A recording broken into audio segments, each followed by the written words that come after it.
Another windy, sunny day on the Midlands. So I'm just taking a walk around this nice little rocky outcrop. A lot of lizards and things, but skinks small, so variable striped skinks. A couple of yellow-throated plated lizards running around. So those are the reptiles of the day, but I'm particularly parked off at one bush.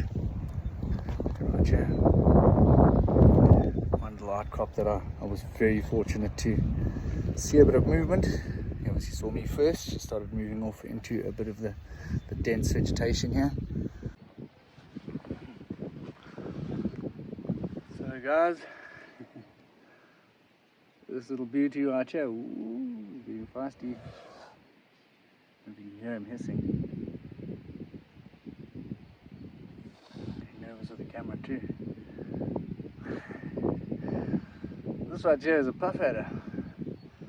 So puff adders are probably one of the most abundant venomous snakes in Africa, and probably one of the most feared. They do account for a very large portion of serious snake bites in Africa. Fortunately, in many ways I suppose, it is a cytotoxic venom, meaning it is a slow acting venom. So yeah, talking about the cytotoxic venom, the one fortunate thing about it is it is slow acting. So, he's focused on me. So that gives you ample opportunity to get to a hospital, although you do not want to waste time. The sad thing, unfortunate thing about cytotoxins is they're incredibly destructive. So cyto meaning sort of cell tissue, so cell destroying. So with bites from these guys, you get a lot of necrosis, swelling, excessive bleeding, tissue damage. Here in South Africa, very rarely do they exceed 1.1 meters. Occasionally up to about 1.3, but that is really unheard of. Then you head up towards East Africa, Kenya, Tanzania, and you have these guys reaching close to 2 meters. Now these guys, as you can see, he's not particularly a long or slender snake. They're very fat. They get the name puff adder from sucking in a full lung air and releasing it very, very loudly. Hence the name puff adder, because they puff up when they feel threatened. These guys have long, sort of 1–1.5 centimeter fangs that fold back in the roof of the mouth. And when they strike and lunge forward lightning fast, like switchblades, they are flipped forward and they inject the venom deep into the tissue and they whip back. These guys are exceptionally fast strikers. You have no chance. That's unfortunately sort of in my case. Well, like people like me, we account for a very large number of bites by puff adders from handling and incorrect handling. So I've got the snake resting nicely on the hook there, just holding it here.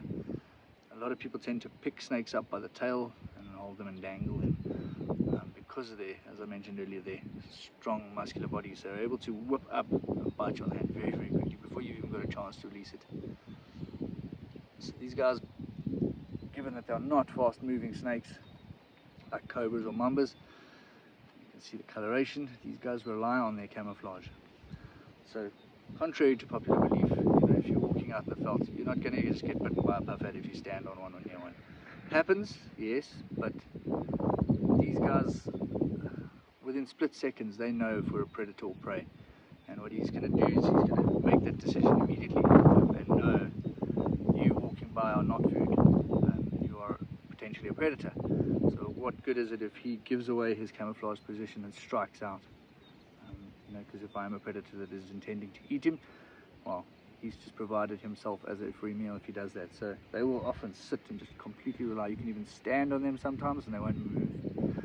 So yeah, most bites occur when handling or when they are actually out and about and their camouflage is not working for them. They do move from spot to spot, but mostly they will lie next to a pathway or close to rodent burrows, just lie motionless, waiting for a rodent, even birds and other small mammals, even other snakes. There's been records of them eating baby tortoises, so they do have quite a varied diet, but mammals such as rats, mice and small rabbits seem to be the majority of their food source. So yeah, very, very cool. Yeah, as I said, widespread as well. So they do occur from Cape Town right the way through into Saudi Arabia, so they're not strictly confined to the African continent. They are found in Saudi Arabia too. It's a very, very huge distribution. Very misunderstood. Fantastic snakes. Yeah. Notorious puffer. Bye, buddy.